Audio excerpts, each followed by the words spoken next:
In this video, I will discuss the differences between dimensions and densities, the 12 densities of consciousness, where humans and Earth currently stand in terms of densities, and briefly touch upon the upcoming Earth changes. God, or the infinite creator, is the source of everything and exists within everything, including universes, planets, life forms, and souls. God transcends time and exists beyond its limitations, encompassing all time frames and dimensions. Dimensions refer to planes and realms within the universe. For example, a dot represents the zero dimension with no movement in any direction. When dots combine, they form a line, representing the first dimension with length only. Multiple lines create a plane, the second dimension, with both length and width. Combining multiple planes results in a three-dimensional space, which includes length, width, and height. Time is the fourth dimension, composed of snapshots of the three-dimensional reality. Moving into the fifth dimension introduces multiple timelines, representing different potential sequences of events. The sixth dimension expands further to encompass multiple universes, each with its own set of timelines. Beyond this point, comprehending becomes increasingly challenging, but the dimensions extend up to 12. Densities, on the other hand, refer to the vibratory state of beings, objects, or energy fields within a given dimension or dimensions. From now on in this video, our discussion will center around the idea of densities or the vibratory state of beings, understanding that they exist within a certain realm or dimension. At the beginning, God created individual souls as extensions of himself to experience his own creation more intimately. These souls emerged in successive waves of creation. The initial souls emanated from the Godhead as 12th density entities and chose to lower their vibrations to explore the outer realms of creation. During the early stages of this universe, there were only a few dimensions, with the outer realms resonating at what we now recognize as the 7th density and higher. The Ancient Ones, as they are called, often began their soul journeys at level 7 and ascended back to level 12, maturing as they progressed. Those souls who evolved into 12th density beings with the ability to create entire universes are known as the creator gods. Most of you viewing this video emerged approximately 100 million years ago during a significant wave of creation, starting at the 7th density vibration. From there, you had the choice to explore lower density worlds or progress from the 7th to the 12th density. When exploring lower density worlds, suitable vehicles are required for direct experiences in each realm. The physical form serves as the vehicle engineered for 3rd and 4th densities, possessing a rudimentary animalistic intelligence suitable for those densities. In the 4th density, humans can use their higher mind and become aware of themselves as conscious creators of their reality. At the current level of soul evolution, humans are 3rd or 4th density beings, depending on the balance between animal instincts and higher mind. The vehicle utilized in the 5th density is the etheric crystal light body, employing silicon as its fundamental element instead of carbon. The 6th density body closely resembles the 5th density body but possesses greater luminosity, manifesting as pure light rather than crystal and silicon. The 7th density body corresponds to your original soul vibration. It appears in a humanoid form but with a highly translucent quality, almost transparent. The highest level of human form is found in the 7th density, although the 8th and 9th densities may possess certain resemblances to human form. The 8th density form manifests as a collective soul cluster, also known as the Oversoul. The 9th density form is known as the Atmic, Monadic, or Avatar Self, commonly referred to as the Master Oversoul. This pattern continues all the way up to the 12th density being, where one becomes a creator god. Unlike the first 7 densities in which perception tends to be individual in nature, densities 8 through 12 are characterized by the perception shifting to a collective consciousness level. The 7 lower levels are the outer realms of creation created by the infinite creator and creator gods. Specifically, our universe is actually created by a creator god and not by the infinite creator. Soul division occurs at various densities, with the most common being from level 8 to level 7. An 8th density oversoul typically gives birth to 12 individual fragments, which then become 7th density souls. In most cases, these 12 individual souls emerge as 6 pairs. These pairs are commonly known as twin flames or twin souls. Often, one member of the pair explores the outer realms of creation, from levels 5 through 1, while the other member remains ascended, usually in the 6th or 7th density. This arrangement helps safeguard the integrity of the descending member of the pair. If the part of the twin soul experiencing the lower densities becomes disconnected in that density, the higher density member of the pair will gently but firmly remind the lower density member of its purpose, mission, and higher identity.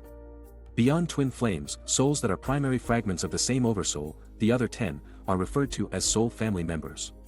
Encountering any primary soul fragments on Earth is rare and unusual. After all, your twin flame will be in another dimension supporting you from there. If one of the other 5 primary fragments incarnates on Earth and you happen to meet them, you may feel an instant connection. However, such relationships are often challenging because these souls usually have different purposes and experiences despite originating from the same oversoul. It is more common to bond with the 144 souls from your extended soul family, those that emerged from the same original 9th level Master Oversoul. Typically, approximately 72 of these souls are present on Earth at any given time, while the remaining 72 assist in higher realms. Therefore, many soulmate relationships on Earth occur between members of this extended soul family. Extending this analogy further, there are potentially 1,728 soulmates that originate from your 10th level. In our case, when our soul emerges from the Godhead, we made the choice to enter the 3rd density and progress from there.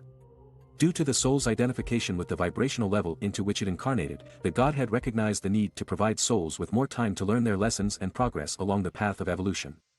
As a result, the Wheel of Reincarnation was created, allowing a facet of the soul to repeatedly embody itself in physical form as many times as necessary to acquire the desired knowledge and experiences specific to that particular density level. You have experienced multiple incarnations within the 3rd density. Karma is a process in which a soul fails to complete a lesson within a given biological lifetime. In the 3rd density, your physical bodies have not evolved enough to transcend decay. Therefore, any unfinished lessons from a physical lifetime are carried over as karma into future lifetimes. This karma is carried by what you call the causal body, transferring from one lifetime to another and encoded into the memories of the biological entity and astral body of the next lifetime. I will go into the different subtle energy bodies in a future video.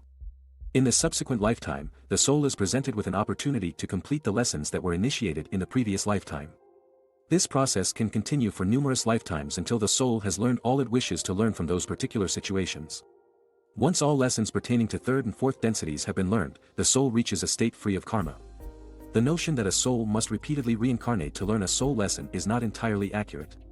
Most souls do not wish to abandon a lesson before fully grasping it, as that would undermine the purpose of their incarnation in that particular density. When a soul chooses to explore a specific density, it desires to feel complete and gather the entirety of the soul experience it seeks. Hence, it voluntarily returns to re-experience and continue those lessons. While it may seem that a soul is trapped on the wheel of karma, in the ultimate sense, it chooses not to abandon its soul lessons until they have been fully learned. Without the process of reincarnation, souls would not have obtained a sufficiently comprehensive experience of the outer dimensions. Consequently, the Godhead's own experience would have remained incomplete. Therefore, the Wheel of Reincarnation was devised to afford the Godhead the chance to fully and completely experience its creation. The Wheel of Reincarnation is utilized by beings of the 3rd and 4th densities. As you ascend into the 5th and 6th densities, you will employ the etheric crystal light body, which is part of the spiral of ascension. There exists a misconception on Earth regarding how souls achieve oneness with God. We are all inherently one with God, regardless of our level of vibration. The notion that souls ascend to higher and higher vibrations and eventually merge back into the Godhead is inaccurate. The most fitting analogy to explain this is the process of human birth. You emerge from your mother's womb and gradually grow and develop into a fully functional adult, just like your parents.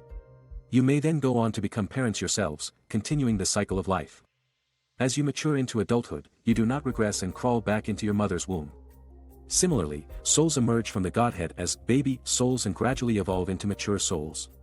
Once they reach maturity, they become like their divine parents, capable of creating entire universes. In other words, your ultimate destiny is to evolve to become a creator god.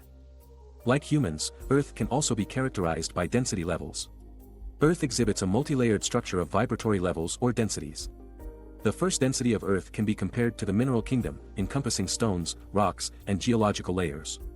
The second density of Earth includes the realm of vegetation and plant life. The third density of Earth pertains to animal forms and what is commonly referred to as the lower human form. This includes aspects of human nature primarily focused on basic instincts and needs, like food and sex. The fourth density of Earth represents the realm of higher humans, encompassing higher intellect, art, music, metaphysics, and related areas of exploration. In fact, the upcoming Earth changes involve Earth moving from a third density planet to a fourth density one. This will happen because our solar system will encounter a beam of highly intense scalar electromagnetic radiation emanating from the central sun of the galaxy for about 150 years in Earth time and about 20 years in the most intense part of the beam. As Earth passes through this beam, all life forms on the planet, including Earth itself, undergo a transformation into the next density. By approximately the year 2030 AD, Earth will be officially recognized as a fourth density planet. A fourth density world is not devoid of life from the first, second, and third densities. Rather, its dominant life forms are expressions of the fourth density. Those organisms and life forms that do not align with the higher frequencies of the fourth density, including minerals, plants, animals, and humans, will depart from the Earth plane and reincarnate elsewhere in the galaxy, preferably in a sector that is not about to undergo a similar change. However, most minerals and some plants will remain, albeit with genetic changes. A smaller portion of animals will also remain, likely around 1/4 of the original population pattern for a third density Earth. Your DNA consists of 24 strands organized into 12 pairs, with each pair associated with a specific density level of experience. Currently, scientists can only detect the pair related to the third density level of vibration. However, as you progress along the ascension spiral and raise your vibrations to higher densities, the dormant strands corresponding to those higher densities become activated. Additionally, you possess 4 strands that correspond to the first and second densities. Therefore, a third density human has 6 activated strands, a fourth density human has 8 activated strands, and so on. Those capable of enduring the frequency shift but unable to fully activate their DNA into the fifth density will find themselves in the fourth density. To a fourth density being, life may seem quite similar to third density, except that such souls do not typically adopt a victim mindset but become responsible for their creations since they are aware that they are conscious creators. As more people create consciously, the world becomes an enlightened paradise that reflects their elevated state of consciousness. This is the golden age often mentioned. Those able to completely transition into the fifth density will experience the fifth density version of Earth.